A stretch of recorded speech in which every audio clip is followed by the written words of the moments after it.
I'm starting this video of the painting of a black dog with a combination of scrubbing and drawing techniques. But first I'll mix up a color which is ultramarine blue and burnt sienna. I'm using Cobra water mixable oils.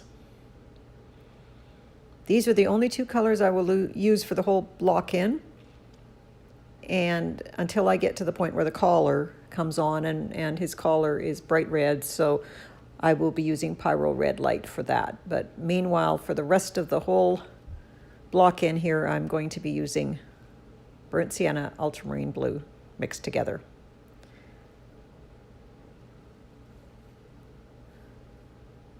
So beginning by just laying in a few rough ideas of where my dog is going to end up.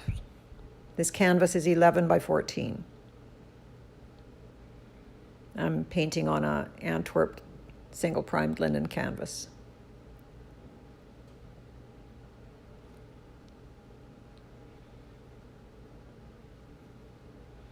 As I work a little bit larger, I tend to do a bit of a drawing first instead of just the scrub-in method that I've showed you all along, even though I'm still scrubbing in shapes once I get a vague idea of where the dog is going to go.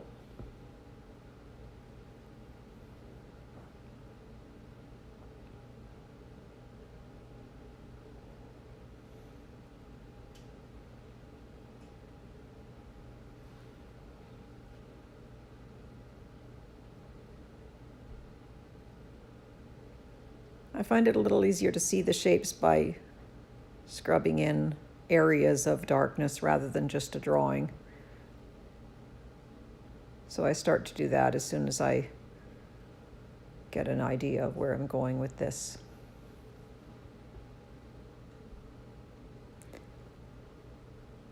I've stepped back a little with this video so that you can see when I'm dipping into the paint, when I'm using a Q-tip. I'll come in closer in a few minutes and show you a better look at how the painting is progressing. This way you can see the photograph, you can see my tabaret.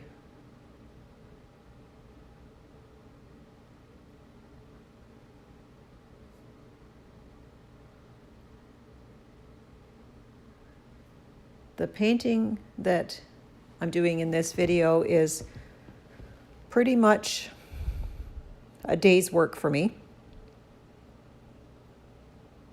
If I'm doing a painting this size and I'm going to do the block-in, I'll do it in one day, but you could spread this out over a couple days because the paint will stay wet.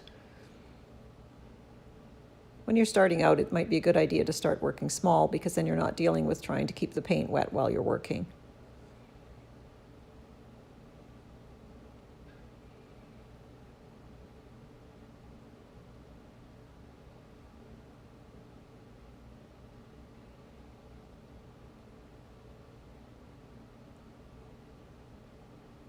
This photograph has natural light, but it is rather diffused light coming in from a window.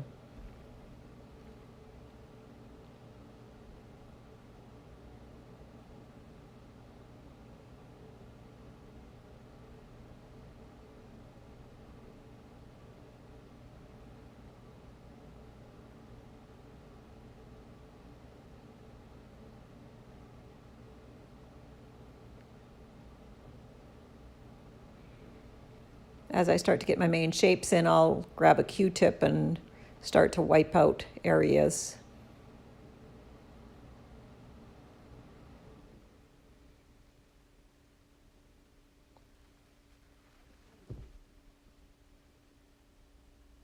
Just kind of working on my drawing from the inside out.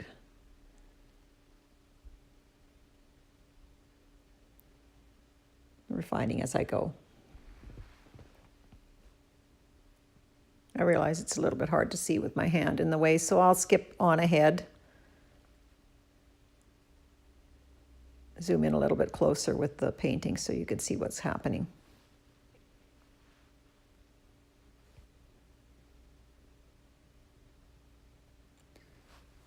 Just refining my darks a little bit more. In the second layer, I'll be able to thin the paint just a little bit with water-soluble linseed oil, and that will allow me to get really dark darks, but for now I'm just getting a basic idea of the value patterns.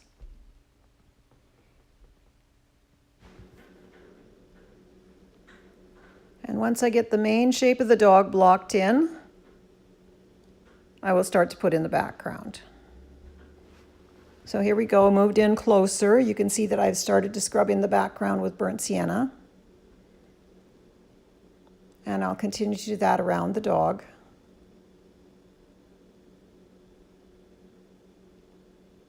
Just a really thin layer of paint.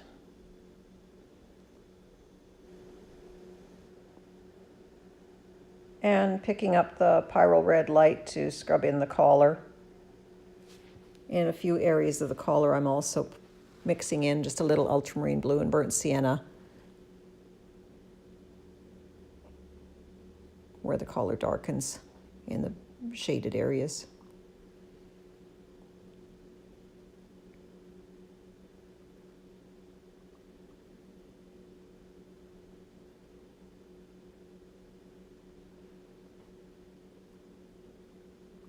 So continuing on, refining the last of the dog. This scrub-in base will give me a good value pattern to work on for the next layers. And I also like working into a thin layer of wet paint. It seems to flow more smoothly, but if you want, you can also let this layer dry and just use it as a map for the future layers so you've got a little more freedom in your brush strokes.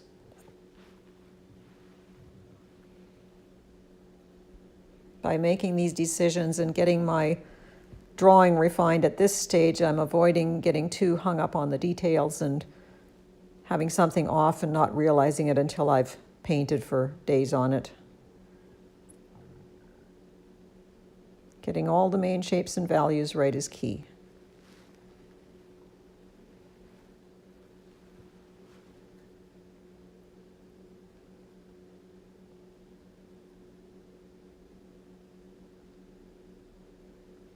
I just find it's worth the extra time put in at this stage.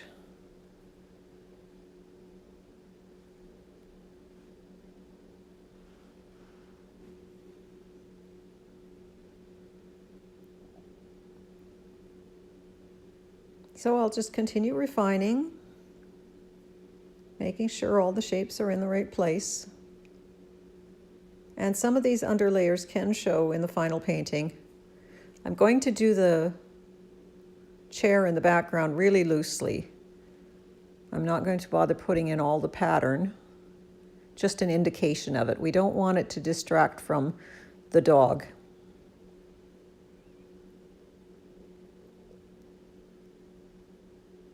Yet the amber colors in the chair will bring out the dog's eyes nicely.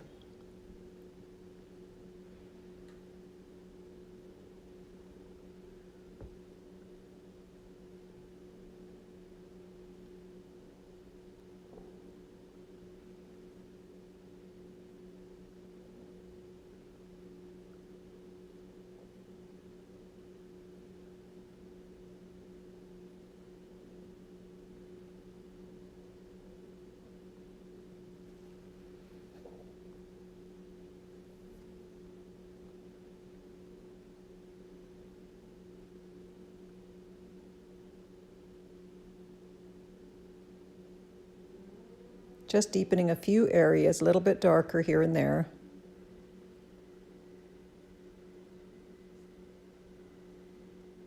Wiping out where I need to.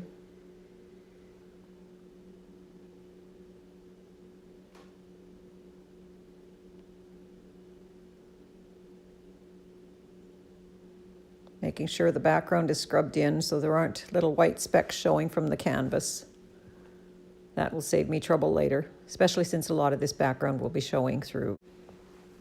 And since this area of the chair is a little bit lighter, I'll just wipe some of the background out. I like the fact that the background is a lot richer and warmer than the photo because the photo has really blown out the light on this chair. You can tell by the pattern at the bottom where the light isn't hitting it as much that the chair is actually not quite as light as it seems in the photograph, just like the dog is much blacker than he seems in the photo as well. But adjusting the photo a little lighter allows me to see the shapes better. And I know I can change the lightness and darkness as I paint. It's more about value relations than anything else. So by wiping out little lines that sort of indicate the texture of the chair, I will have less to do later.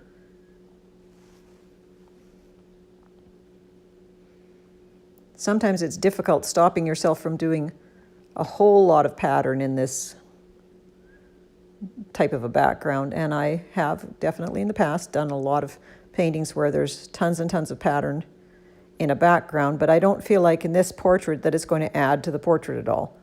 This portrait is about the dog, and though this is his favorite chair, an indication of the chair will be important to the painting, but it doesn't have to be exactly like the chair in every way with all the patterns on there.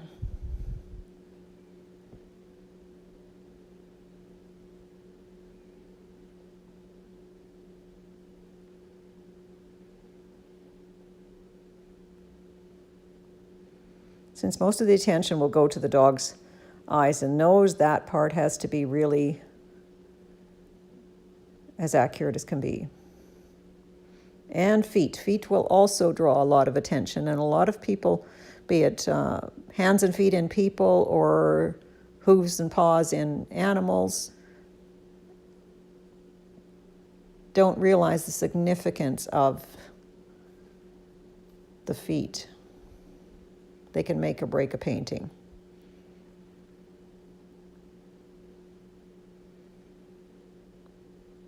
There doesn't need to be a lot of detail in the feet. They just need to be accurately drawn with the shapes in the right place.